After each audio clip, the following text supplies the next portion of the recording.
मतलब यथारूप जो प्रभुपाद ने लिखी है, जो भगवान का गीत, जो भगवान ने खुद गाया था, और उस गुरु परंपरा से आया हुआ जो ज्ञान हमारे लिए तात्पर्य के रूप में, मतलब उसको इजी करके हमारे तरफ लाने के लिए प्रभुपाद का धन्यवाद करते हुए हम पहले प्रेयर से शुरू करेंगे। मैं स्क्रीन शेयर करके करता हूँ।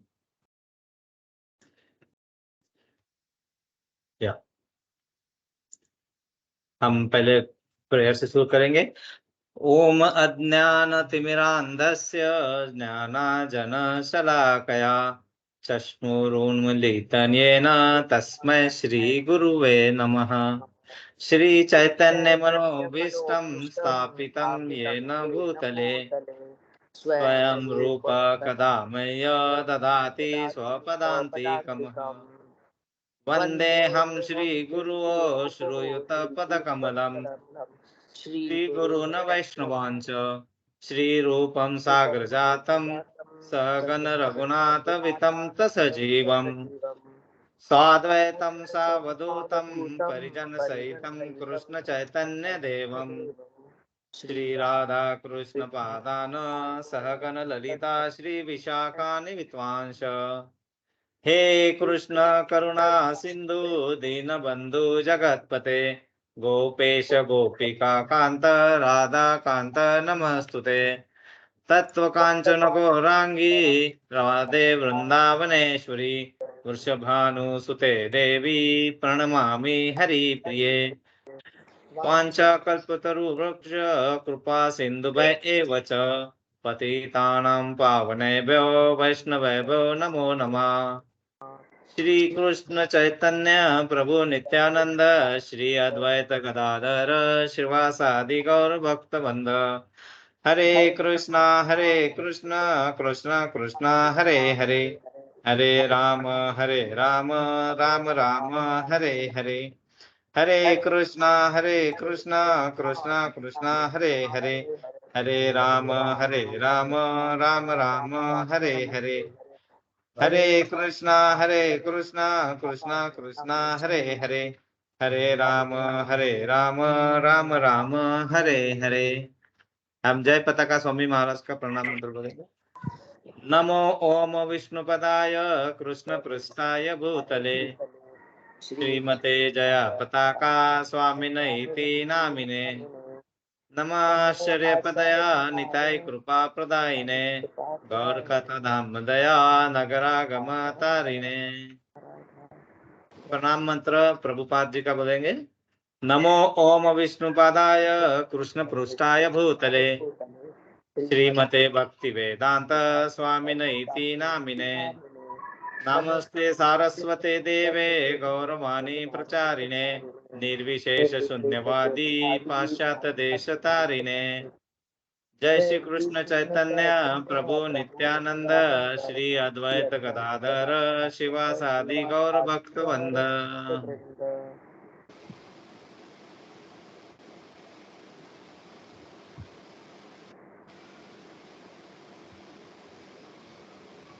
नमो ओम नमो भगवते वासुदेवाय ओम नमो भगवते वासुदेवाय ओम नमो भगवते वासुदेवाय ओम नमो भगवते वासुदेवाय ओम नमो भगवते वासुदेवाय ओम नमो भगवते वासुदेवाय।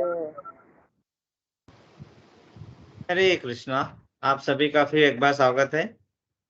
हम भगवत गीता भगवान की वाणी जिसके हम प्रस्तावना पढ़ रहे थे, और प्रस्तावना में हम बहुत ही इम्पोर्टेंट और अंतिम चरण में जो गीता महात्म्य हमने समझने की कोशिश कर रहे थे।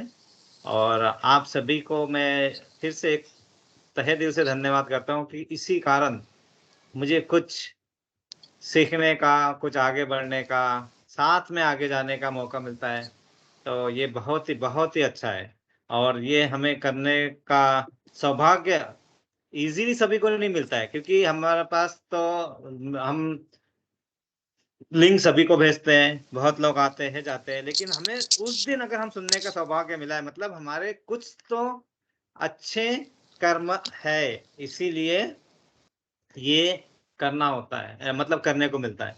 लेकिन ये करते वक्त हमें बहुत ही इम्पोर्टेंट है, क्योंकि ये भगवत गीता हर किसी को नहीं समझ में आएगी, हर किसी को समझ ही नहीं पाएंगे। क्योंकि उसके लिए कैसा है ना, वहां कुरुक्षेत्र में भी जब भगवान ने अर्जुन को वो भगवत गीता बताई, तो उसके लिए पहले अर्जुन को क्या क्वालिटीज थी, मतलब अर्जुन को क्या था, तो अर्जुन खुद कंफ्यूज थे। और उसको अंदर जो द्वंद्व चल रहा था अपने आप में, जो उसकी लड़ाई थी, जो हमारे मटेरियल वर्ल्ड में डे टू डे हमारे अंदर द्वंद्व चलता रहता है, क्योंकि हमारी इंद्रिया कुछ और करना चाहती है और हमें अंदर करना कुछ और होता है। इसमें द्वंद्व हमेशा चलता रहेगा और उसमें कोई दो राय नहीं है और उसमें कुछ नहीं है। तो इसके लिए इसकी शुरुआत आज सवेरे में कुछ सुन रहा था, तो एक कवि ने कुछ कहा था, बहुत ही अच्छा कहा है कि डरना नहीं किसी के भी पैरों की नाप से, आखिर में पुण्य जीत ही जाएगा पाप से। गीता में कृष्ण ने कहा अर्जुन से बस यही, पहली लड़ाई जीतनी है अपने आप से। तो ये बहुत जरूरी है कि जो पहली लड़ाई है, अगर हमें इस आध्यात्मिक जगत का नॉलेज और इस भौतिक जगत में जब आए उसका हमारा कर्तव्य क्या उसको समझने के लिए, तो पहली लड़ाई अपने आप से ही जीतना होता है कि यस, मुझे ये समझना है और इसी के लिए मेरे यहाँ पे इस मानव जन्म में मैं आया हूँ। क्योंकि 84 लाख योनियों में सबसे उच्च योनि मानव जन्म, और इसी में हमें ये अधिकार और ये हमें एडवांटेज मिला है कि हम उसको समझ सके। और इसीलिए हमें पुराण, वेद, उपनिषद ये सब पढ़ने का मतलब एटलीस्ट बुद्धि हम पढ़ सकते हैं, लेकिन हम इतना इस कलयुग में नहीं पढ़ सकते, हम पहले से ही देखते आ रहे। तो इसीलिए उपनिषद, उपनिषद मतलब एक उपनिषद जो है वो एक फूल की तरह समझो आप, एक फूल, एक फ्लावर। और इस तरह से कितने उपनिषद है? 108 उपनिषद है। और 108 उपनिषदों को मिला के एक जो गीत उपनिषद बना है, मतलब एक पूरी माला जो बनी है 108 उपनिषदों की, क्या हम उतना पढ़ सकते हैं? क्या हम उतना समझ सकते हैं? क्या हमारे पास उतना टाइम है या कितना ये है? हम इतने बिजी है। तो इसीलिए भगवान ने क्या किया है कि वो सब फूलों को एक माला में पिरोया है, 108 फूलों को, 108 उपनिषदों को, और वो माला में पिरो के हमारे पास गीतो उपनिषद मतलब उसका सार भगवत गीता, और वो हमें गाना है, क्योंकि भगवान ने भी खुद वो गीत गाया है, 700 श्लोकों का गीत, जो महाभारत शास्त्र का एक पार्ट है, 700 श्लोकों का, जो भीष्म पर्व में भगवान ने गाया था। और यही चीज हमें इतने अच्छे तरीके से समझने को मिल रही है, इसके लिए हमने भगवान का धन्यवाद करना चाहिए। तो हम अभी आज किस तरह करेंगे कि पहले जो हमारे गीता महात्म्य है जो हमने शुरू किया था, और ये अगर याद होगा तो हमने कहां से शुरू किया था कि पार्वती माता शिव जी से पूछ रहे थे कि आप इतना गुणगान करते हैं प्रभु का, आपने बहुत कुछ बताया उनके बारे में, लेकिन जो उन्होंने जो गीत गाया है उसके बारे में, उसका महात्म्य क्या है, उसके बारे में आपने कुछ बताया नहीं है। तो इसलिए शिव जी वो बताना शुरू करते हैं, और वो बताना शुरू करते हैं तो वो स्टोरी कहां से शुरू करते हैं हमने थोड़ा देखा था, लेकिन हम क्या करेंगे कि हम पूरा 7 महात्म्य है, उसको हम एक बार पहले एक लाइन में पढ़ लेंगे और उसके बाद में उसका डिस्कशन करेंगे, ताकि हमें एक सीक्वेंस में अच्छी तरीके से वो गीता महात्म्य समझ में आए। तो मैं वो स्क्रीन शेयर कर रहा हूं।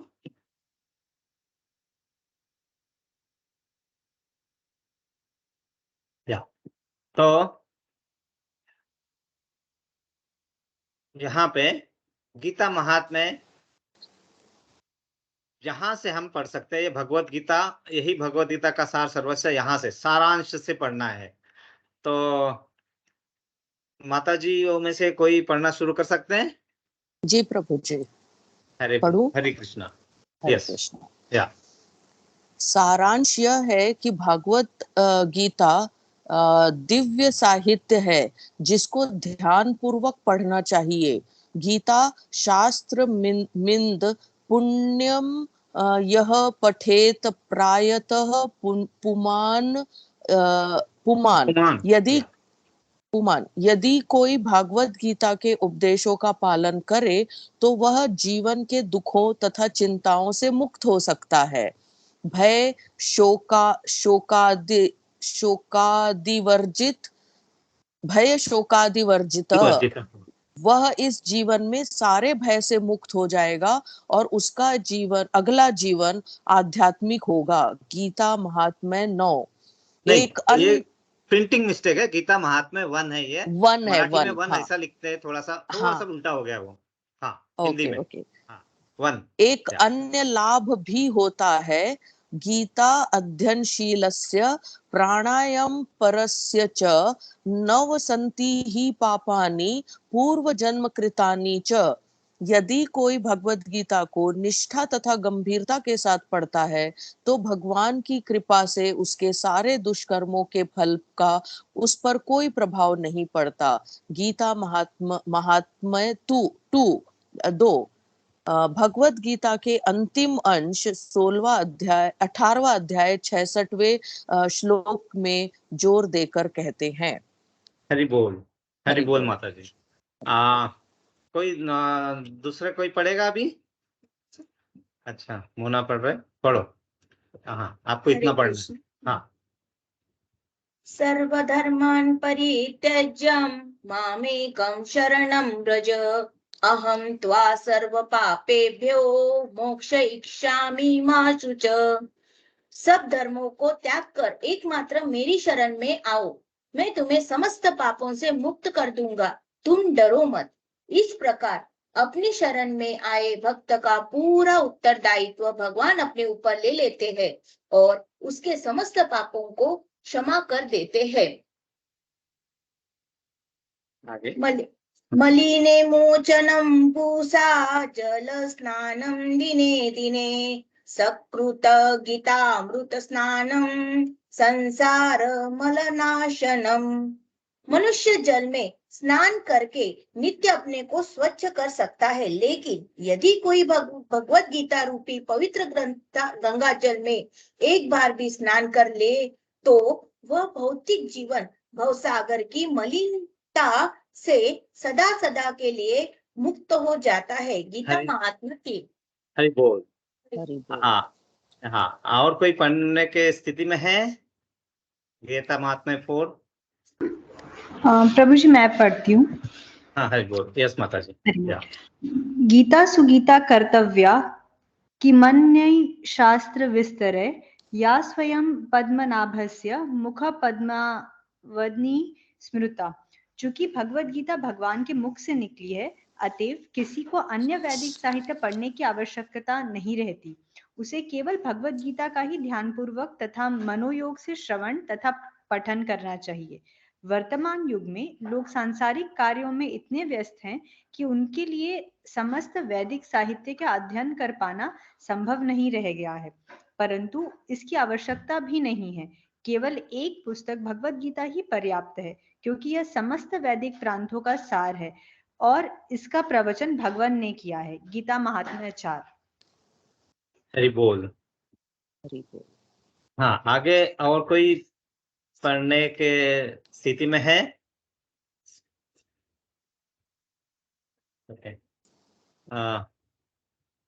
ओके, तो हाँ, फिर से शुरू करते हैं। वंदना माता जी, आप फिर से पढ़ेंगे, फिर से वही एक जी सत्संग चलेगा। जी। जैसा कि कहा गया है, भारतामृत सर्वस्वम विष्णु वक्ता स्त्रिविदिनम स्त्रीतम गीता गंगदोकम पिल्वा पूर्व जन्मे न विद्यते। जो गंगा जल पीता है उसे मुक्ति मिलती है, अतएव उसके लिए यह कहा जाए जो भागवत गीता का अमृत पान करता हो। भागवत गीता महाभारत का अमृत है और इसे भगवान कृष्ण मूल विष्णु ने स्वयं सुनाया है। गीता महात्म्य 5।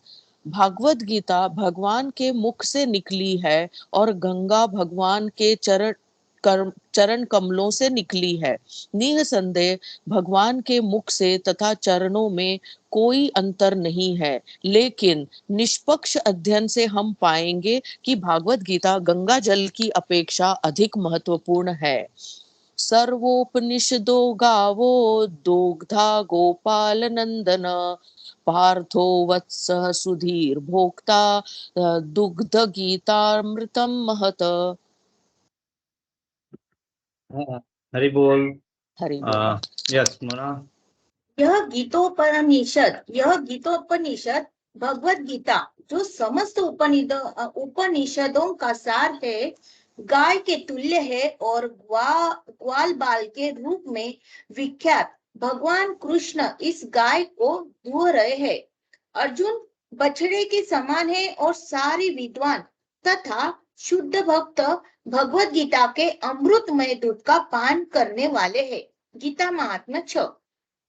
एकम शास्त्रम देवकी पुत्र गीतम, एको देवो देवकी पुत्र एव, एको मंत्रस्य नामानि यानि, कर्मोप्यकम तस्य देवस्व सेवा।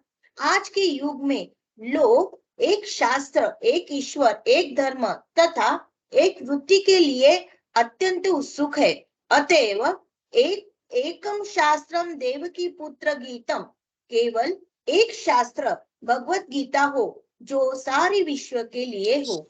एको देवो देवकी पुत्रम एव, सारे विश्व के लिए एक ईश्वर हो श्री कृष्ण। एको मंत्रस्य नामानि यानि, और एक मंत्र, एक प्रार्थना हो, उसके नाम का कीर्तन हो। हरे कृष्णा कृष्णा हरे कृष्णा कृष्णा कृष्णा हरे हरे, हरे राम राम राम हरे हरे। कर्मपेकम तस्य देवस्व सेवा, केवल एक ही कार्य हो, भगवान की सेवा। गीता महात्म्य 7। हरि बोल। सभी माताजियों का धन्यवाद, आपने बहुत अच्छी तरीके से पढ़ा। बट इसको समझना और इसका भी हमें अच्छी तरह से इसको समझना बहुत जरूरी है। तो हम अब इसका डिस्कशन शुरू करेंगे। इसके पहले मुझे लास्ट वीक में एक माता जी ने पूछा था कि हम यहाँ पे जो लिखा हुआ है, क्या लिखा है कि हरे कृष्ण कृष्ण कृष्ण हरे हरे, हरे राम राम राम।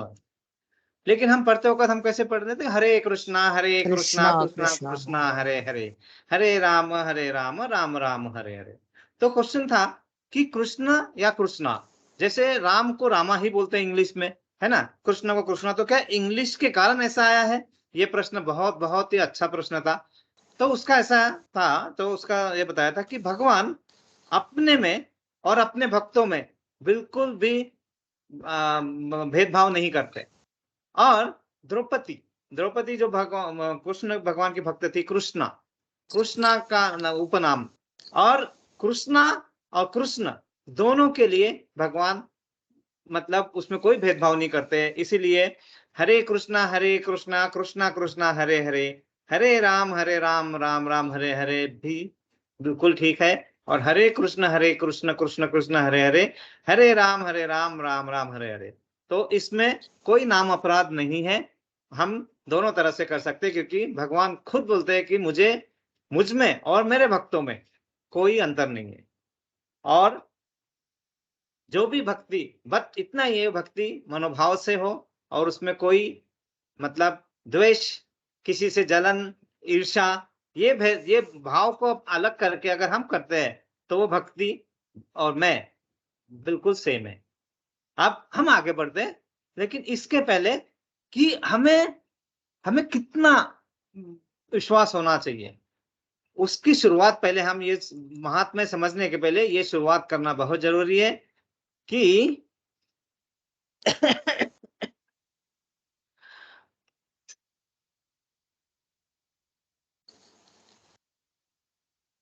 भगवान ने, हाँ, ये है चैप्टर नंबर 9 भगवत गीता का, जिसमें 22वां श्लोक है, बहुत इंपॉर्टेंट श्लोक है। और वो श्लोक को समझ के उस पीछे एक छोटी स्टोरी है, वो बताऊंगा और हम आगे बढ़ेंगे। ये श्लोक को मैं पढ़ना नहीं चाहूंगा, मैं यहीं से ये लगाता हूँ ऑडियो, आप सुनिए इस श्लोक को, फिर इसके बारे में हम डिस्कस करके आगे बढ़ते हैं।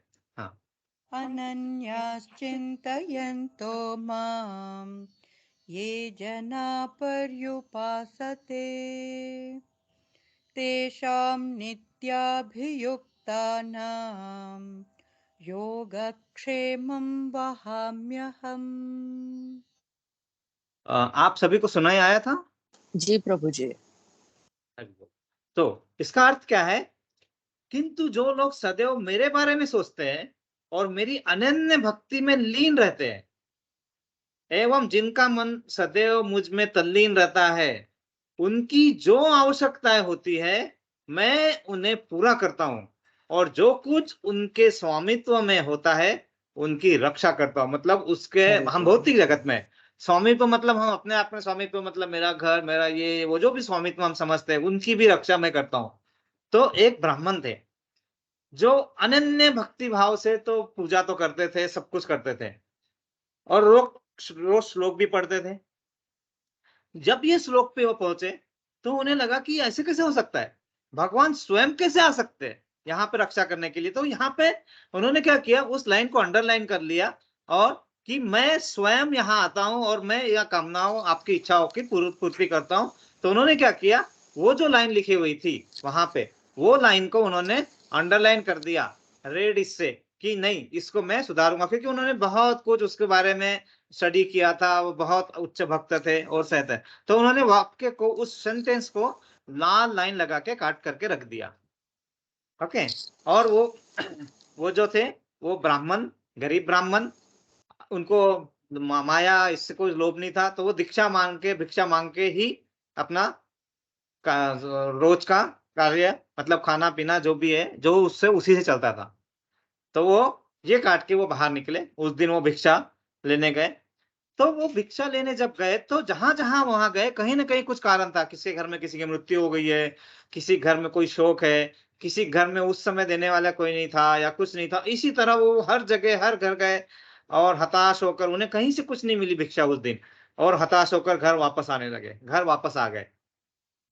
घर वापस आए तो वहां पे मीनवाइल जब वो ये भिक्षा में जा रहे थे तो उनके घर पे एक सुंदर बालक, बहुत सुंदर मनमोहक बालक उनके घर पे जाके वहां पे बहुत सारी खाद्य सामग्री अपने इस पे लटका के, कंधों पे लटका के वहां पे जाते हैं और उनके पत्नी को कहते हैं कि मुझे यहाँ पे यहाँ पे मुझे प्रभु जी ने भेजा है, मतलब उनके पति ने भेजा है, मैं उनका शिष्य हूँ।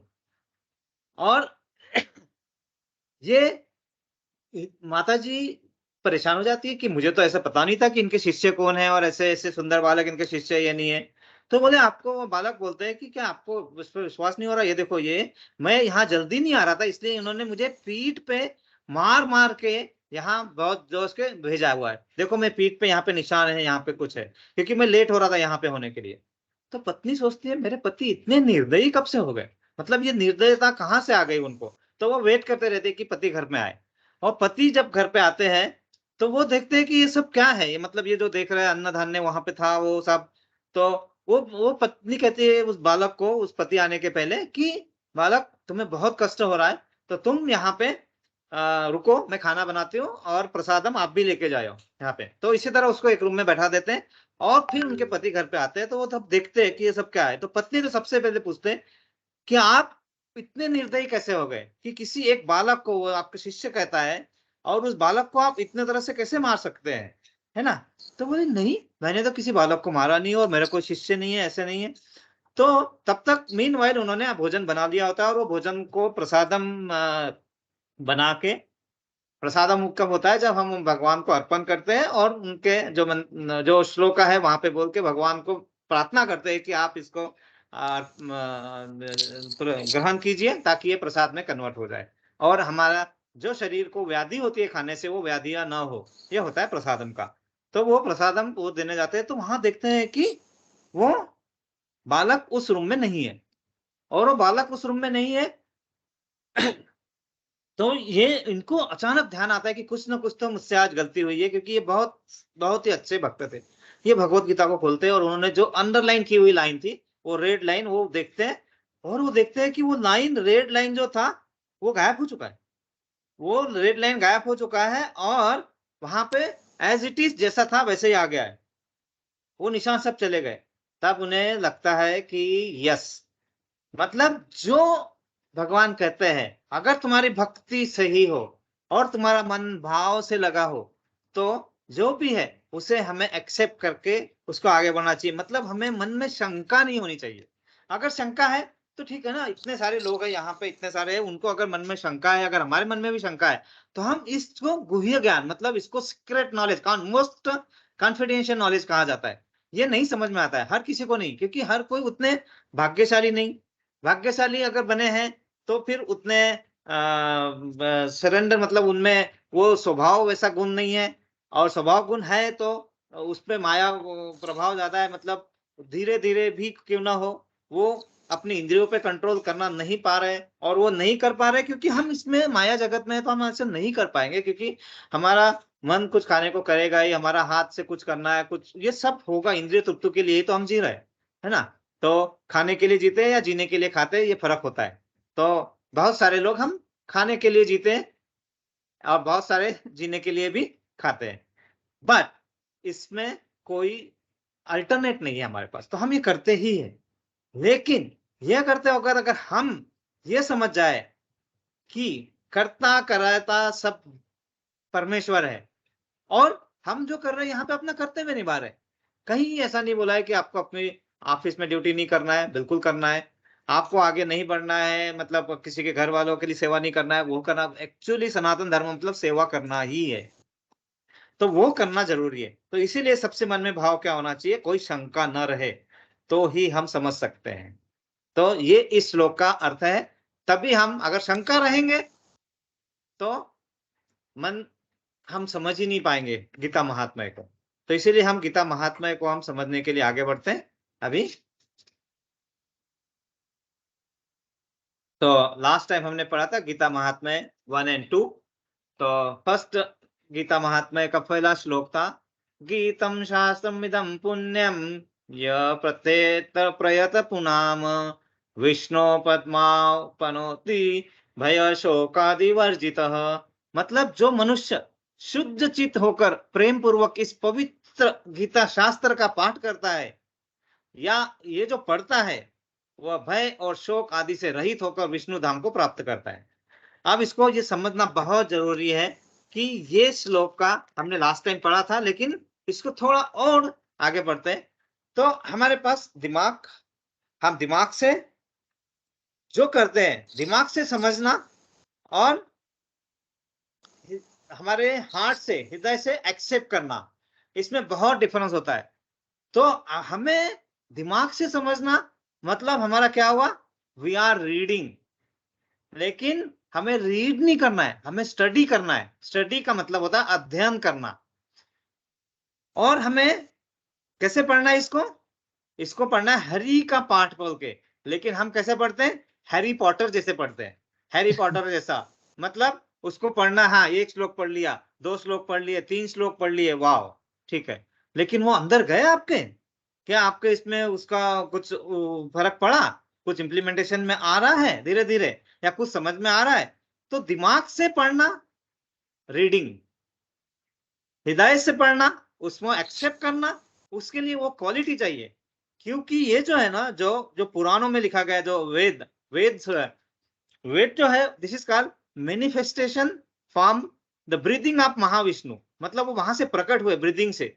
तो वेद को अगर हम फॉरेस्ट जैसा समझे, क्योंकि मैंने बताया था कि वेद में जो लिखा है वो एकदम ऐसा लिखा है, ऑर्डर जैसे मालिकाना हक का है, मतलब ये करना है ऐसा है, और उस तरह से लिखा गया है।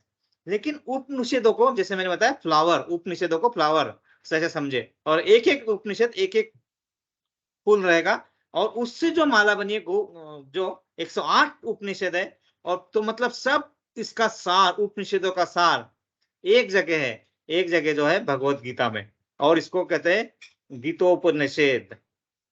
और यही करते वक्त जो उपनिषद कहते हैं, उप मतलब क्या होता है, क्लोजर, मतलब कितने पास है हम, कितने पास है उसके, उपनिषदों के पास, मतलब अगर हम उसके पास नहीं है, और जब तक हमारे हृदय के पास नहीं है, तो हम पास हो नहीं सकते हैं, उपनिषद हम समझ नहीं सकते, और 108 तो बिल्कुल नहीं समझ सकते। इसलिए उन्होंने क्या किया है, 108 को एक जगह लाके दिया है हमारे एक इसमें, वही है गीता शास्त्र मिदम पुण्यम, मतलब आप पुण्य कमा रहे हैं।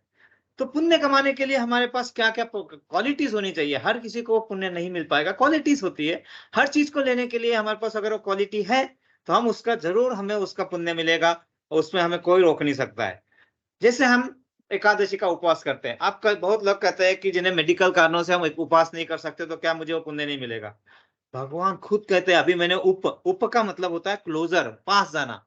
वास मतलब रहना, पास में जाके रहना इज उपवास। अब उपवास में अन्न ग्रहण न करना एक तरीका, लेकिन आप इस तरह के बर्तन करो, इस तरह का बर्ताव करो कि आप उस परमेश्वर के पास हो, तो वो उपवास कहलाएगा। उपवास मतलब भूखा रहना ही नहीं है, उपवास मतलब अन्न ग्रहण करना ही नहीं है। हाँ, ऑफकोर्स वन एक तरीका है जिससे हमारे शरीर में अंदर जो परमात्मा बैठे हैं उनको भी हम सेटिस्फाई कर सकते हैं। तो उपवास मतलब भगवान के पास निवास करना इज उपवास।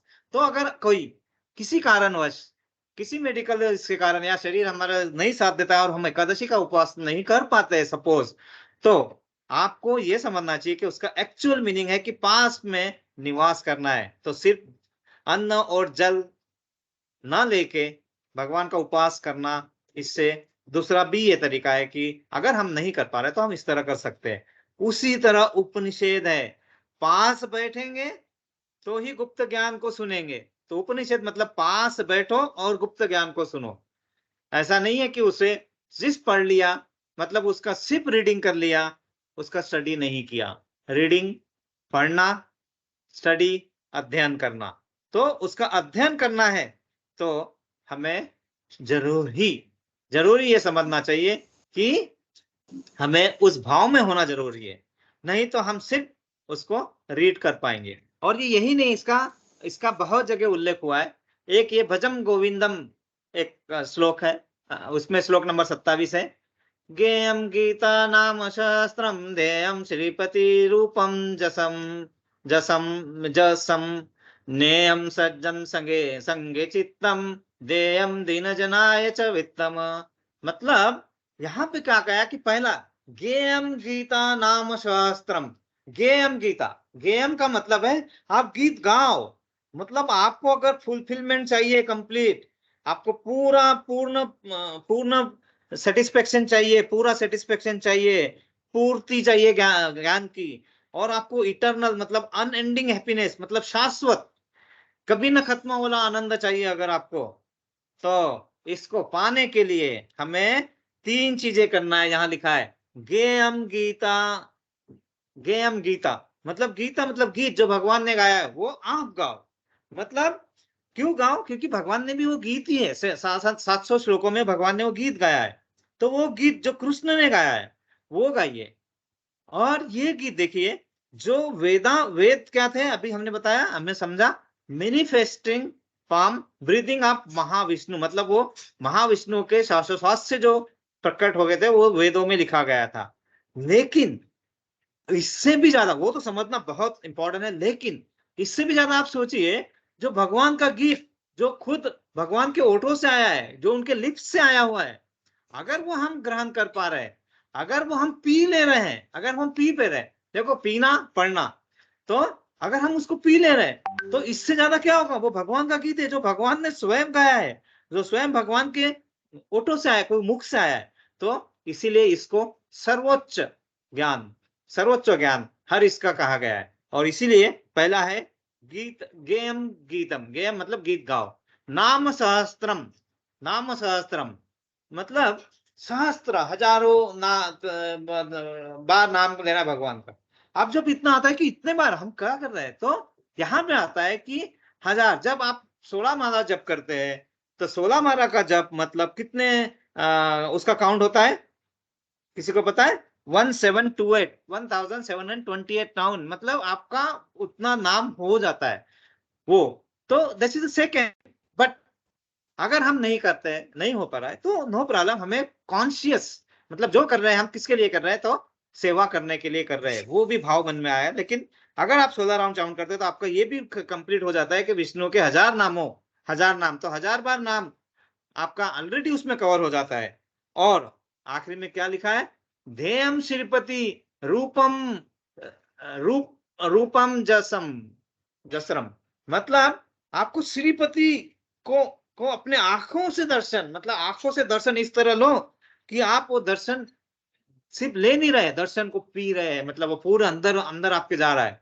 तो ये अगर अपने हमें भाव अगर आ गया तो आपके अंदर, मतलब फिर बाद में लिखा है नेयम सज्जनम संगे चिंतम देयम दिन जनाय ज वित्तम, मतलब इसको और आगे बढ़ाने के लिए हमें करना क्या होता है कि हम अकेले तो ये नहीं कर पाते, तो संतों के साथ सत्संग करना, में अपने मन लगाओ और अपने धन से गरीब की सेवा करो। मतलब जैसे हम यहाँ बैठे हुए हैं, सत्संग, सत्संग मतलब साथ में बैठ के एसोसिएशन में उसको पढ़ना, ये अगर हम कर रहे हैं तो हम श्योर ही उसको गीता महात्म्य वन को समझ सक रहे हैं। तो ये है पहले गीता महात्म्य वन। गीता महात्म्य 2 की तरफ बढ़ते हैं, जिसमें क्या लिखा है, गीत अध्ययनशीलस्य प्राणायाम परस्य नैव सन्ति ही पापानि पूर्व जन्म कृतानि च। मतलब यहाँ पे क्या लिखा है, यदि कोई भगवत गीता को निष्ठा तथा गंभीरता के साथ पढ़ता है तो भगवान की कृपा से उसके सारे पूर्व दुष्कर्मों के फलों का उस पर कोई प्रभाव नहीं पड़ता। अब इसमें भी हमें संदेह होगा, ये क्या है, अगर कोई पापी है, दुष्कर्म किया है, सब कुछ किया है, और अगर वो भगवान का गीता का अध्ययन ढंग से कर रहा है तो उसको इसका फल नहीं पड़ता है। चलो इसको हम समझने की कोशिश करते हैं। कितने लोगों को सूरज पता है भगवान? शायद सभी को पता है, सूर्य देव। ओके, अगर एक एग्जांपल लेते हैं कि यहाँ पे कहीं नीचे पानी गिरा हुआ है, पानी एक कटोरी में रखा हुआ है, और एक कटोरी में कई मूत्र है, मल मूत्र है रखा हुआ है, और उस पे जब सूरज की किरणें पड़ती है तो क्या वो भेदभाव करेगा कि मुझे पानी को इवापोरेट करना है और मल मूत्र को, यूरिन को इवापोरेट नहीं करना है? बिल्कुल नहीं, वो दोनों ही ऑपरेशन होंगे और दोनों सेम तरीके से होंगे। उसी तरह भगवान क्या करते हैं कि तुम पापी हो या तुम कैसे हो, तुम्हारे दुष्कर्म थे या अच्छे कर्म थे, अगर तुम अपने आप को सुधारना चाहते हो, अपने आप को अपने सुधारना मतलब अपने आप को प्योर करना चाहते हो, सुधारना मतलब हम गलत है ऐसा नहीं है, मतलब लेकिन अपने को शुद्ध करना है, अपने आप को पूरा करने की कोशिश कर रहे हैं, पूर्ण करने की कोशिश कर रहे हैं, प्योर करने की कोशिश कर रहे हैं, तो उसमें अगर हम एक कदम बढ़ाएंगे तो भगवान 100 कदम बढ़ के हमारी तरफ आते हैं और हमें ये करते हैं। और यहाँ पे आपके वही जैसे मैंने बताया मलमूत्र और पानी में, अब इसमें और एक बहुत इंपॉर्टेंट चीज है वो समझने वाली है कि जब वहां पे इवापोरेट होता है तो वो इवापोरेट होके कहाँ जाता है? क्या सूर्य को जाके वो मलमूत्र चिपक जाता है? शायद नहीं, वो होता ही नहीं है। लेकिन वो कहाँ जाता है? वाष्पीकरण होता है उसका, है ना, वो इवापोरेशन हो जाता है, तो सूर्य से नहीं चिपकता है।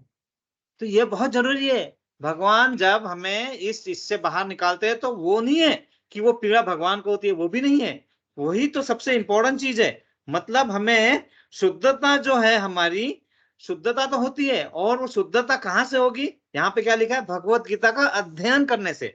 क्या होता है, सारे तीर्थ बार बार, गंगा सागर एक बार, ऐसा हमने कुछ सुना था, है ना, तो सारे तीर्थ तो हम बार बार जाते हैं लेकिन गंगा सागर एक ही बार होते हैं। तो यहाँ पे भी लिखा है कि अगले महात्मा में लिखा है कि हमें अपने भौतिक शरीर को शुद्ध करने के लिए रोज नहाना पड़ता है, कभी कभी 2 बार भी नहाना पड़ता है, लेकिन अंदर की आंतरिक इसको, मन के इसको जो शुद्ध करना है तो आपको सिर्फ एक बार भगवत गीता को समझना है, खत्म, उसके बाद में कुछ करने की जरूरत नहीं है। तो वही चीज भगवान समझा रहे हैं कि ठीक है हमें ये सब है, लेकिन जिस तरह सूर्य में, जब अब सूर्य जो है ना, भगवान की एक आंख है, अगर एक आंख से इतनी शक्ति हमें सामने दिख नहीं है तो जरा सोचो, पूर्ण भगवान स्वयं भगवान जब हमारे पे कृपा दृष्टि करते हैं तो क्या नहीं हो सकता है? बिल्कुल होगा।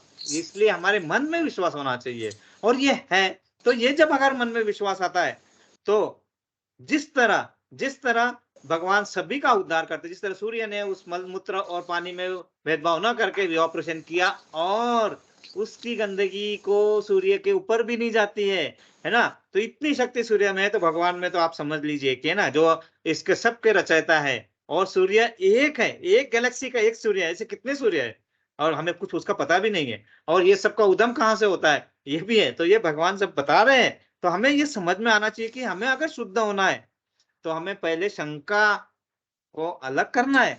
अगर शंका के साथ में कर रहा है तो हम सिर्फ रीडिंग ही कर पाएंगे, हम हैरी पॉटर तक ही लिमिट रहेंगे, हम हरि पाठ कर ही नहीं पाएंगे। तो हम हरि पाठ करना है तो हमें इस तरह से आगे बढ़ना ही होगा। और जो गंदगी हमें अंदर की साफ करना है, तो भगवत गीता को लंबे समय तक सुनने से हमारे मन की गंदगी कहाँ चली जाएगी पता ही नहीं चलेगा। आपको पता नहीं चलेगा, आपको कोशिश ही नहीं करना है। अरे मेरे से कुछ गलती हो गई थी, अरे से मेरे से पाप हो गया था, वहां जाके हम जाते हैं मंदिर में, जाते हैं पूजा करते हैं, भगवान मुझसे ये हो गया, मुझे माफ कर दे, कर दे। भगवान करते ये सब करने की जरूरत ही नहीं है। तुम सिर्फ अपने आचरण को इसमें अपने अपने पे लाओ, अपना जो नाम स्मरण करो और अपने आचरण में धीरे धीरे लाओ। आपको मुझे मेरे सामने गिड़गिड़ाने की जरूरत नहीं है। और इसके लिए ही मैंने तुम्हें गीत गा के सुनाया है भगवत गीता। तो भगवत गीता का अध्ययन करो, आप निष्ठा से करो, गंभीरता से करो, आपके दुष्कर्म और सब फलों का कोई प्रभाव नहीं पड़ेगा। और आपको ये सोचने की जरूरत नहीं है क्योंकि आप गीता पढ़ रहे हैं, उससे आपको शुद्धिकरण हो रहा है, तो गीता अबाधित रहती है। जैसे सूर्य पे उस मलमूत्र का कोई फर्क नहीं पड़ता, जबकि उसने इवापोरेट करके वहां से पूरा गायब कर दिया, उस पात्र से सब गायब है। उसी तरह भगवत गीता शुद्धिकरण सालों साल करते रहते हैं, लेकिन भगवत गीता बहुत चीपली अवेलेबल है, ऐसा बहुत कहते हैं। हर कोई फ्री में बांटता है, ये नहीं है, उसका चीप नहीं है, उसका यही है कि हर किसी को वो मौका मिले। क्योंकि हम मानव जन्म में आए हैं, हमें जब आए तो हर किसी को वो मौका मिले, इसीलिए उस गीता का हम गीता को बांटते हैं। इसका मतलब ये नहीं है चीप है और ये है कि ये बहुत फ्री में मिल रही है, हर जगह अवेलेबल है। नो, वो चीप हर हर किसी को, क्योंकि हर किसी का अधिकार है, लेकिन वहां तक पहुंच नहीं पाते। तो जब हमारे पास कुछ थोड़ा सा सौभाग्य है हमें कुछ करने का, तो हमें करना चाहिए। इसीलिए प्रभुपाद कहते हैं कि प्रभुपाद ने जो भी 108 मंदिर बनाए ना, वो सब सिर्फ इस बुक लिखे है जो भगवान ने जो भगवान का गीत जो, और इस तरह से उन्होंने 65 अलग अलग बुक लिखे हैं, और वो बुकों का सेल करके ही इतना सारा धन एकत्रित करके उसका सब बुक, और ताकि हर लोगों को उस बारे में पता चले, वहां पे कोई भूखा न रहे आसपास। वहां पे उन्होंने बताया है कि हर मंदिर के 10 किलोमीटर के रेंज में कोई भूखा न रहे, इसलिए वहां पे प्रसादम दिया जाता है। रोज भगवान वहां पे आते हैं, मतलब लोग आते हैं जो भक्त और नहीं है, जो भी सिर्फ प्रसादम के लिए भी आएंगे तो उसमें भी आपको उसका फायदा ही होगा। तो वो प्रसादम भी वहीं से मिलता है। तो ये होता है कि हमें जो पढ़ना है वो एंथुजियाज्म से पढ़ना है। और कैसे पढ़ना है कि जब हम अगर भगवत गीता जैसा पढ़ना चालू करेंगे आगे, तो जैसे हम श्लोक पढ़ेंगे, श्लोक पढ़ने के बाद हो सकता है कुछ समझ में आए, कुछ ना समझ में आए, लेकिन उसका तात्पर्य मतलब प्रपोर्ट जो लिखा है यहाँ पे, उसको अपनाना है। अपनाना कैसे है?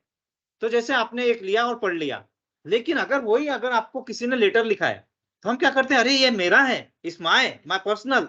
तो क्या करना है कि भगवत गीता जब हम पढ़ते हैं, तो शुरुआत में जब हम प्रपोर्ट पढ़ना शुरू करेंगे, तो ऊपर लिखिए टू,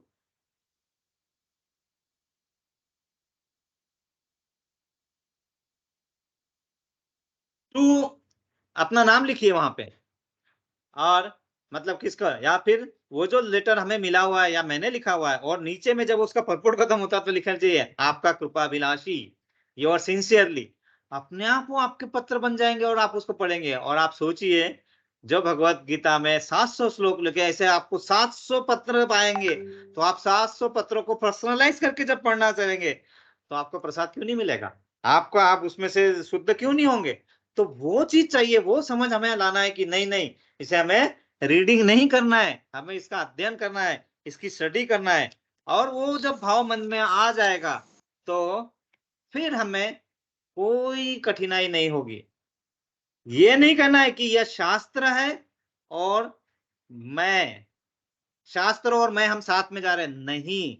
यह शास्त्र मेरे लिए है, ये समझना जरूरी है। हाँ, थोड़ा समझिए, शास्त्र है और मैं हूं को छोड़ के ये शास्त्र मेरे लिए है, ये अगर मन में भाव आता है, और जिस तरीके से हम पढ़ना चालू करते हैं, तो फिर बाद में वो कॉन्शियसनेस से हमें अपने आप आने पड़ता है। तो don't worry and study Hari, simple concept है, चिंता को छोड़ो। इसीलिए पहले इसमें क्या कहा था कि भय शोक का दिवा वर्जिता, मतलब आप भय और शोक से वर्जित होकर, नहीं तो क्या होगा, हम एटीएम में जाते हैं, पैसे निकालते हैं, पैसे निकाले बहुत, आज मुझे ज्यादा पैसे निकालने थे, मैंने पॉकेट में रखा, वॉलेट में रखा, और घर जाते जाते मन में भय रहता है कि गिर गए तो, कहीं हो गया तो, मैं कूद रहा हूँ, मैं ये कर रहा हूँ, और फिर अगर कुछ हो गया तो, और शायद मुझे कहीं और जाना है, तो फिर वो सब होता है। लेकिन वही अगर हम बोलेंगे कि ऐसा कुछ नहीं होने वाला है, मतलब हमने क्योंकि ये सब किसना है, कहाँ से आया, क्या है, अगर ये मन में भाव आता है, तो अपने आप भय नहीं आएगा। अपने आप आपको लगेगा अरे हाँ ठीक है, अरे क्या है, कहाँ से आया था, कहाँ जाएगा, वो सब अपना आप है। सिर्फ यही भाव लाना है सब। और आप जब भाव लाते हैं, तो आपको भगवान कहीं इस कष्ट में डालेंगे ही नहीं, बिल्कुल नहीं डालेंगे, लेकिन वो भाव तो लाओ। और भाव अगर पैदा हो गया तो जरूर है। नहीं तो हम साबुन लगा रहे, पानी लगा रहे हैं रोज और रोज नहा रहे हैं और उससे हमारा शरीर तो साफ हो जा रहा है, लेकिन मन कौन साफ करेगा? और उसके लिए हमें भगवान ने क्या दिया है? गीता अमृत स्नानम। एक बार स्नान कर लो, गीता में डुबकी लगा लो, उसको अध्ययन कर लो, उसको समझ लो और समझाना चालू करो। जो भी आपको मिलते हैं उनको उसके बारे में नॉलेज दो, क्योंकि उनका भी हक बनता है, लेकिन वो किसी तरह नहीं पहुंच पाते यहाँ पे, या किसी तरह, या कोई भी कारण हो। तो यह हमारी ड्यूटी है सेवा करना। तो सेवा करना मतलब समझाना उनको, एक सेवा, इससे बड़ी सेवा तो कोई हो ही नहीं सकती है। इसलिए मैं आप सबका बहुत धन्यवाद मानता हूँ कि मुझे इस बारे में डिस्कशन करने के लिए, आप सबके साथ डिस्कशन करने के लिए मिलता है। और जैसे हम ये प्रस्तावना खत्म होगी तो फिर हम मोर डिस्कशन मोड में जाएंगे। आप क्या समझ रहे हैं, हम क्या समझ रहे हैं उसका, क्योंकि ये प्रस्तावना चल रही है, इसलिए एक बैकग्राउंड बना रहे हैं हम। और उसके बाद में हम सब उपनिषदों को किस तरह पढ़ेंगे, कैसा मतलब यहाँ कैसे लाया है, वो सब पढ़ेंगे। तो ये था गीता महात्म्य 2। गीता महात्म्य 3 क्या है? मलिन मोचन पूषणम जल स्नानम दिने दिने सकृत गीता अमृत स्नानम संसार मल नाशनम। जो मैंने अभी बताया कि साबुन और पानी से शरीर को स्वच्छ तो कर रहे हैं हम, लेकिन माइंड को क्लीन करना है। तो गीता अमृत, जो भगवान ने 108 उपनिषदों को एक जगह सार बना के 700 श्लोकों में से हमें लाके दिया है, तो उसको एक बार पढ़ना है तो बस सारे तीर्थ बार बार, गंगा सागर एक बार, बस वही गीता का महात्म्य नंबर 3 है कि हमें सोचने की जरूरत नहीं है। हमें सिर्फ अपने आप को ईर्ष्या से मुक्ति करके बस इसको समझना है कि ऐसा क्यों बोल रहे कि मैं ही सर्वे सर्वा हूं, मैं हूं। वो जब मन में भाव आएगा तो आप कुछ नहीं समझ पाएंगे। और वो जब हमें मन में आएगा कि नहीं ये सही है और इससे हम आगे बढ़े, तो अपने आप हमें उस दिव्य ज्ञान का और उस गीता अमृत का फायदा मिलेगा। ओके, और अदरवाइज नहीं मिलेगा। गीता महात्म्य 4 क्या है? गीता सुगीता कर्तव्य किम नैय शास्त्र विस्तरे या यास वयम पद्मानभस्य मुख पद्माविधि निस्पृता। सॉरी, हाँ मेरा उतना उच्चारण नहीं है, सॉरी उसके लिए, लेकिन ठीक है। लेकिन इसमें क्या लिखा है? क्योंकि भगवत गीता भगवान के मुख से निकली है, अतएव किसी को अन्य वैदिक साहित्य पढ़ने की आवश्यकता नहीं रहती। उसे केवल भगवत गीता का ही ध्यान पूर्वक तथा मनोयोग से श्रवण तथा पठन करना चाहिए। लेकिन ध्यान पूर्वक तथा मनोयोग से, मन का योग आना चाहिए। वर्तमान युग में लोग सांसारिक कार्यों में इतने व्यस्त हैं कि उनके लिए समस्त वैदिक साहित्य का अध्ययन कर पाना संभव नहीं रह गया है। रियलिटी एक्सेप्ट करना पड़ता है हमको, हमें ये समझना है कि नहीं हम नहीं कर पा रहे, परंतु उसकी आवश्यकता भी नहीं है। भगवान कह रहे हैं सिंपल, केवल एक पुस्तक भगवत गीता पर्याप्त है, क्योंकि वह समस्त वैदिक ग्रंथों का सार है और इसका प्रवचन भगवान ने किया है। अभी मैंने उस दिन बताया था, मैं नीचे आया था तो एक हमारे मुस्लिम फ्रेंड नीचे मिले थे, तो वो हमसे पूछ रहे थे कि हमें इतना सारा है तो मुझे बता सकते हो एक भी? मैंने बताया यस, हमारा एक है गीता महात्म्य, मतलब भगवत गीता, और इसमें सब गीतों का सार है। ओ ये सब है। तो वो बहुत 1 घंटा तक डिस्कशन हुआ। नहीं, उस बारे में हम अभी नहीं कर सकते। गीता महात्म्य 5 पे जाते हैं। गीता महात्म्य 5 क्या था? भारत मृत सर्वस्वम विष्णु वकाद्रिविधि श्रुतम गीता गंगोदोकम पीतवा पुनर्जन्म न विद्यते।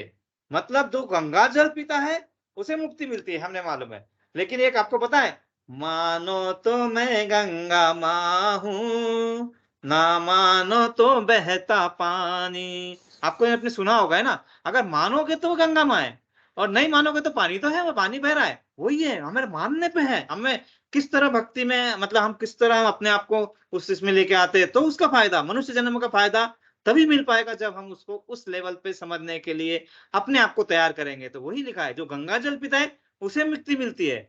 अतः उसके लिए क्या, जो भगवत गीता जैसा अमृत पान करता हो, वाह, भगवत गीता मतलब अगर अमृत मान कर लोगे, जो भगवत गीता महाभारत का अमृत है, जिसे भगवान कृष्ण ने, जो मतलब मूल विष्णु ने स्वयं सुनाया है, आप समझो अगर इसका अमृत पान कर लिया तो क्या कैसे नहीं हम भगवत धाम जा सकते, कैसे नहीं हम जन्म मृत्यु जरा व्याधि के चक्कर से बाहर सकते। बिल्कुल आओगे, आपको निश्चिंत रह के निश्चिंत रहना है, उसमें कोई दो राय नहीं है। भगवान यह बता रहे, गीता महात्म्य है। उसी तरह हम आगे बढ़ते हैं। गीता महात्म्य 6, इसमें क्या लिखा है?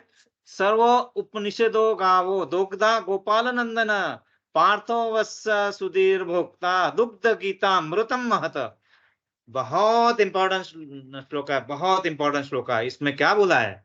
इसमें क्या है? यह गीतो उपनिषद है, उपनिषद भगवत गीता जो समस्त उपनिषदों का सार है, वो गाय के तुल्य है। एक एक उपनिषद एक एक गाय के तुल्य है, और उन सब का भगवान ने क्या किया? सबका दूध एक एक गाय का, क्योंकि हम जो है जो एक एक गाय का दूध नहीं निकाल सकते हैं, उतने हमारे में शक्ति नहीं है, नहीं पी सकते, तो भगवान ने क्या किया?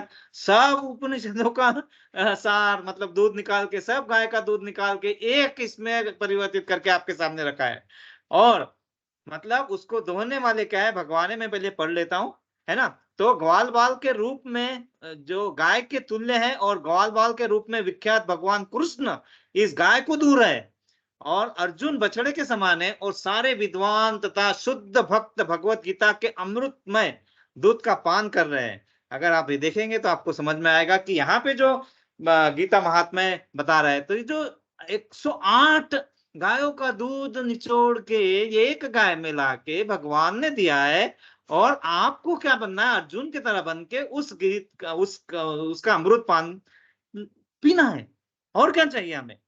तो इतना सरल लाने के बाद ये समझना जरूरी है कि इतना सरल यहाँ पे हो गया है, तो हम यहाँ पे यही चीज है कि वो सब गायों का दूध निकाल कर एक जगह पार्थ को दिया है, और पार्थ किसको? बछड़ा है। और यहाँ पे बछड़े क्या है? हम सब भक्त है, सभी भक्त वही बछड़े हैं, और वही हम लेने की कोशिश कर रहे हैं। लेकिन क्या होता है कि इतना सा हम नहीं कर पाते, और ये सब समझ में आ जाएगा तो हमें उतना करने की जरूरत ही नहीं है ना। एक जगह लाके दिया हुआ है ज्ञान, और एक जगह हमारे पास अमृत पान करने के लिए दिया गया है। इसीलिए गीता महात्म्य 6 में ये बताया है कि ये जो है पूरा गीता का ज्ञान गाय के रूप में, उपनिषद के रूप में, गीता उपनिषद के रूप में गाय के रूप में अवेलेबल है, जो भगवान कृष्ण ने वहां पे एक जगह संचय करके रखा हुआ है। और हमें बछड़ा बनना है, क्योंकि सबसे पहला अधिकार गाय के दूध पीने का बछड़े का होता है।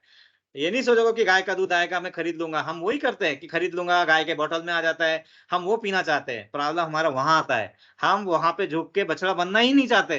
तो हमें कहाँ से हमें प्योरिटी मिलेगी?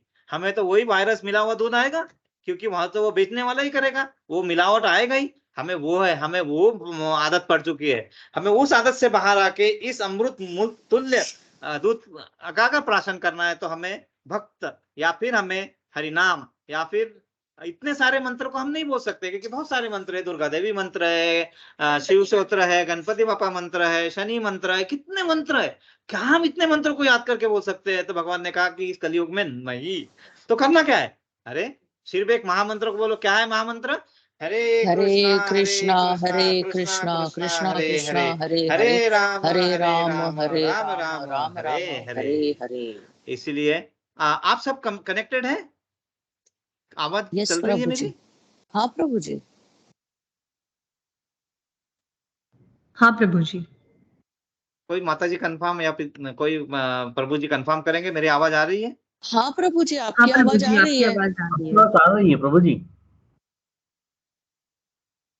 आपको हमारी आ रही है क्या? हाँ अब आ रही है। हाँ मेरी आ हाँ रही थी ना हाँ अभी तक? हाँ, आपका शायद हम लोगों, आपने कुछ वॉल्यूम बंद किया था क्या इधर के लिए? आपकी तो पूरी आई। आई ना? हाँ ठीक है। हाँ हाँ तो मुझे, हाँ हाँ वो बुक रखी थी यहाँ पे, तो उससे वो वॉल्यूम का ये कम हो गया था, इसीलिए मैं बोला हाँ। इतनी शांतता है। मैं क्या, मैं मतलब मैं अपने बट एनीवे, नहीं नहीं नहीं। हाँ इन्हें सुना ही आ रहा था। चलो चलो चलो ठीक है। हम्म। तो उसको हम सातवां और आखिरी ये करते हैं, थोड़ा सा उसका ये लगेगा हमें।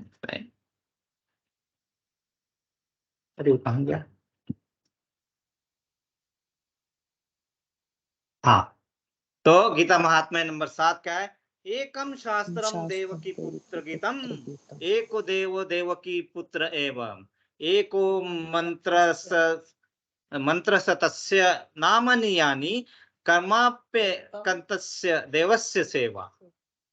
तो क्या कहा है कि आज के युग में लोग एक शास्त्र चाहते, एक ईश्वर, एक धर्म तथा वृत्ति के लिए अत्यंत उत्सुक है, क्योंकि इतना सारा तो हम कर नहीं सकते। अतएव एकम शास्त्रम देवकी पुत्र गीतम, एंड केवल एक शास्त्र भगवत गीता हो जो सारे विश्व के लिए हो।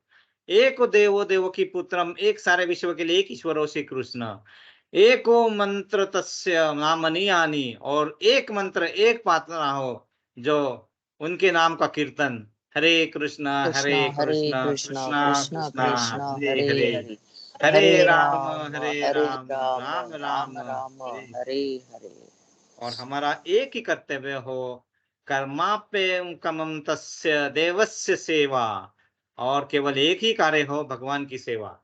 तो ये अगर हम इसमें अगर हम आ जा रहे हैं, मतलब हमारा जो इस जन्म में हमें जो मनुष्य जन्म मिला है, उसका हम पूरे उपयोग कर सकते हैं। ये है गीता महात्म्य। और इसके और भी कुछ एग्जाम्पल है जो हम जब हम आगे करेंगे, भगवत गीता का अध्ययन शुरू करेंगे। यहाँ तक हमने पढ़ा गीता महात्म्य, इसमें कोई प्रश्न है तो आप प्रश्न पूछ सकते हैं, लेकिन मैं आप सभी का फिर धन्यवाद देता हूँ, धन्यवाद करता हूँ कि आप सभी यहाँ पे आते हैं। तो हम सभी को इतना आनंद होता है, उसका आनंद मतलब मैं व्याख्या नहीं कर सकता हूँ कि यहाँ पे बैठना, आदान प्रदान करना और भगवान का गीत गाना, इतना बड़ा सौभाग्य हमको मिलता है। इससे ज्यादा, इससे अच्छी बड़ी बात और कुछ नहीं हो सकती है। तो शायद हम गीता महात्म्य को थोड़ा इस तरह से समझ पाए। और मैं, और ऑफकोर्स ये तो अभी कहते हैं गीता की प्रस्तावना हुई है, और अब हम जैसे आगे आगे बढ़ेंगे, अब हमें गीता का श्लोक पढ़ना चालू करेंगे। अध्ययन एक से एक चीज ध्यान में रखना है कि एक चीज सिर्फ मैं एक लाइन बोल के खत्म करूंगा, जिसको हम आगे पढ़ेंगे जब हम गीता पढ़ना शुरू करेंगे, कि अगर दिन में एक श्लोक, आधा श्लोक, क्वार्टर श्लोक भी अगर होता है, तो आपको आपको उसका बहुत फायदा होता है। और कैसा होता है, क्या होता है, वो हम आगे बढ़ेंगे जिस तरह से उन्होंने एग्जाम्पल के साथ दिया है। तो किसी को कोई प्रश्न हो, कुछ भी हो, तो आप पूछ सकते हैं, उसका निवारण करने की कोशिश करेंगे। और और नहीं तो अगले बार भी पूछ सकते हैं। तो हम यहाँ पे अभी टाइम भी बढ़ रहा है, टाइम पे तो हम सभी के लिए, जैसे वंदना माता जी के इन लॉज, मेरी मामा की बेटी है, उसको भी बहुत थोड़ा परेशानी चल रही है, रेशमा जिसका नाम है। माता जी आप उनका नाम बोल सकेंगे? हाँ प्रभु जी, हाँ। मेरे ससुर जी का नाम है गोपी चंद साखरे, और वाह, हाँ, और मेरी जो माता है, मेरी जो है, उनका नाम है जसवंता। वाह, वो कितने अच्छे नाम है। और इधर रेशमा, मेरी मामा की बेटी, बेटी का नाम है। तो और हाँ, हाँ, और मम्मी के पैरों में तकलीफ है। वैसे सभी के मन में जो पीड़ा है, जो शारीरिक कष्ट है और जो मानसिक कष्ट है, सभी दूर हो, और हमें ये शक्ति प्रदान करे भगवान की, हम जो कर रहे हैं उसी को कॉन्शियसनेस से करें, ताकि हमें इसका पूरेपूर लाभ हो, और हम धीरे धीरे उच्च लोक भगवत धाम की तरफ बढ़ने का प्रयास करें। यही सब करेंगे तो हम प्रायर करेंगे 3 बार सभी के लिए, हरे हरे कृष्णा कृष्णा हरे हरे कृष्णा कृष्णा कृष्णा कृष्णा कृष्णा कृष्णा हरे हरे हरे, हरे, हरे हरे राम हरे राम राम राम राम राम राम हरे हरे हरे, हरे, हरे हरे कृष्णा हरे हरे कृष्णा कृष्णा कृष्णा कृष्ण कृष्णा कृष्ण हरे हरे हरे, हरे, हरे हरे राम राम राम राम राम राम हरे हरे हरे, हरे, हरे हरे कृष्णा कृष्णा हरे हरे कृष्णा कृष्णा कृष्णा कृष्ण कृष्णा कृष्ण हरे हरे हरे, हरे, हरे हरे राम राम राम राम राम राम हरे हरे हरे। हरे। भगवत गीता ग्रंथराज की जय। जय। वाञ्छाकल्पतरुभ्यश्च वाञ्छाकल्पतरुभ्यश्च कृपा कृपा सिन्धुभैः च सिन्धुभैव च पतितानां पतितानां पावनेभ्यो पावनेभ्यो वैष्णवेभ्यो वैष्णवेभ्यो नमो नमो नमः। नमः। अनंत कोटि वैष्णवृंद की जय। जय गुरुदेव की जय। जय प्रभुपाद की जय। जय। निताय गौर प्रेमानंदे, हरि हरि हरि हरि बोल। बोल। आप सभी को एक बार फिर नमन करते हुए आज हम यहाँ रुकना चाहेंगे। मैं अगर किसी का कोई प्रश्न है तो मैं उसको हम करेंगे, सॉल्व करने की कोशिश करेंगे, और नहीं तो